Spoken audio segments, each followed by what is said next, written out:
We came this close to actually winning a game that we shouldn't have. Not because we didn't play well. The Vegas Golden Knights lost 6-5 against the New Jersey Devils in a game that felt eerily similar to a game on a previous road trip where we played against the Caden Primo-led Montreal Canadiens. We get on the board first, Pavel Orfiev with an absolute shot, just a beautiful laser of a shot that goes in and gives us the 1-0 lead. And then we proceed to then do dog all with that. For Nico Hischier gets one, Curtis Lazar gets another one, and the Lazar one comes with 22 seconds left to go in the period, which sucks. It really does. It's you never want to allow a goal right before the end of the period. We do it again. Defensive turnovers. We did a horrible job keeping the puck. Marchessault is really strong with the puck. He hardly gets pushed off of it. He loses it sometimes himself. But Barbashev, dude, cannot hold on to the puck. He gets shoved and the puck is gone. You don't need, he did good things with it still. And like his forecheck is good. He created a turnover, which created a shot, which created a goal. Not the next one, but the one after. So Jonathan Marchessault scores 2. He scores 1. Wait, I'm getting ahead of myself. Tyler Toffoli scores his first in the first part of the second period. Tyler Toffoli is somebody that I wish that Vegas would have picked up from the Flames, and he would have been fantastic.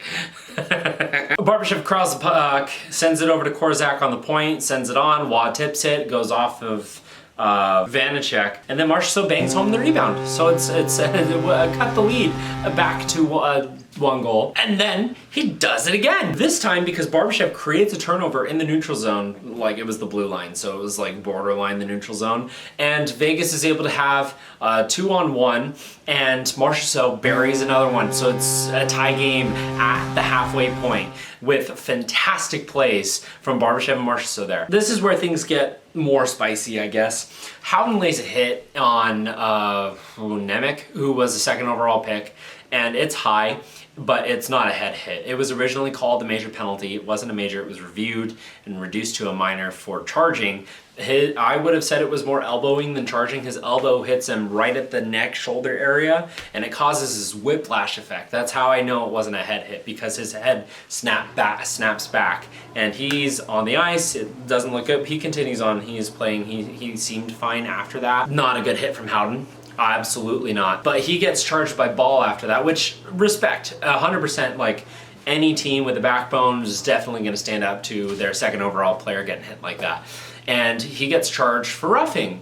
So it's 4-on-4. On the 4-on-4, Chandler Stevenson nets one. Martinez sends it up to Stone, who then goes in with Stevenson, who lays a beautiful lob sauce pass perfectly on a Stevenson stick at the 5-hole as Vanacek is moving over to the side for Stevenson to just tap home and take the lead 4-3. What a roller coaster to get to this point alone, and it does not stop. Marchessault creates another defensive zone turnover for the Devils off of Ball in the corner and sends it perfectly over to the slot where Waugh is just perfectly right there, and he blasts it home to make it 5-3. What a way to end the period is what I would be saying if that was actually what happened to end the period. With 15, 16 seconds left to go, Tyler Toffoli nets a second.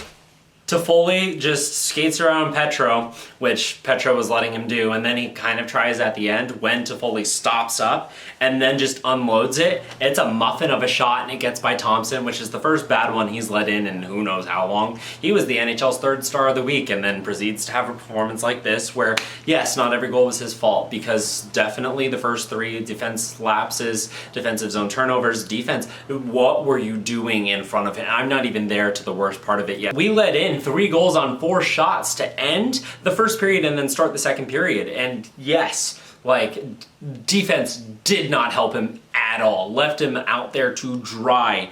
We have to make a save. Halfway through the third, Nemec has a shot from the point that goes towards the net. It's right off of a face-off too. Bounces off the backboard and goes perfectly over to Lazar, who's in front, who bangs it home. It was so bad. Like, he needed to be on his post. White Cloud, you have to be on him. So it's a tie game at 5s, and we push it to overtime. So, hey, if you're looking for bright spots, because I already said that we lost, we scored 5 goals in a game. Yay, Marchessault had 2 of them, you know? Love that. That's 4 games in a row where he's got a goal. That's 5 goals in his last 4 games, right? That's a positive. We got a point. That's a positive, you know? That's the worst overtime I've ever seen Vegas put on. They were making blunders left and right, and even before this, in the third period, Romberg, Kolazar, a bunch of different players, I don't know if it was the ice or whatnot, but they would just fall over, skating back towards Logan Thompson in the defensive zone. Or even into the offensive zone. They would fall and then hand the puck right back over to the Devils, who then could play in transition the other way. Because we have a guy sprawled out on the ice. So it's an automatic 5-on-4 for at least 3-4 seconds, and that depends on whether or not Vegas defenders were paying attention to the people that are falling on the ice. Defensive turnovers were a huge problem, and this overtime just continued to push that. It lasted 2.5 minutes, which is 2 minutes more than I thought it would, because Vegas just did not do anything. And Tyler Toffoli completes the hat trick. Thompson made a couple of saves right before this, and Jesper Bratt, had been, like 2 immediate shots that went off the crossbar. And that saved us a lot. Great there. Logan Thompson had a bad game. His first one in a while, guys. You don't need to rain fire and brimstone on him yet. He still made some incredible saves in this game too. Right before Lazar netted the tying goal halfway through the third, he made some fantastic saves to keep it at a 1-goal lead. Really, from the time that Marchessault scored the first one to Waugh scoring the 5th goal of the game, 12 minutes of time. That's really all that Vegas showed up for. I know Dorofeev got that goal in the first. Nuh-uh. That was a laser from him. That was good. That was a good thing from that line. That one play and then 12 minutes of hockey. And that's all that Vegas did. It was a bunch of turnovers, a bunch of ridiculous stuff throughout the rest of the game. That was infuriating to watch. And as evidenced by this, Bruce Cassidy in the post-game interview called it a beer league game. Yeah, he's not wrong.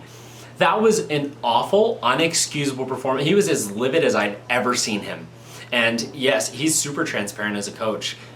And that was as livid as I had ever seen him. What a roller coaster of a game. I went from, wow, we suck again, to, hey, all right, that's the defending Stanley Cup champions, right back to the, oh no, we suck again. Honestly, it's a good thing I'm recording this when I am a couple of hours post the game, because I did get something that made me feel a little bit better. A, Bruce Cassidy's comments that helped me feel better because I know that the team isn't complacent with this kind of hockey.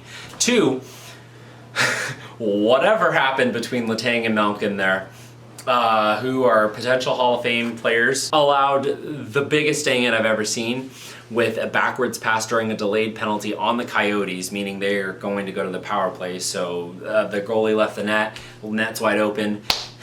Letang passes it back, and Malkin bobbles the puck, and it goes straight back into their net. And that made me feel better, because despite the fact that we saw no goaltending in the Vegas and Devils game, that was literally no goaltending. This game was dumb. 12 minutes of hockey at +1 play. White Cloud had an abysmal game. We need better from him. We need better from up and down the lineup after that. But that's going to be it for Game 47's Nightly Review. Thank you so much for watching. Have a good night.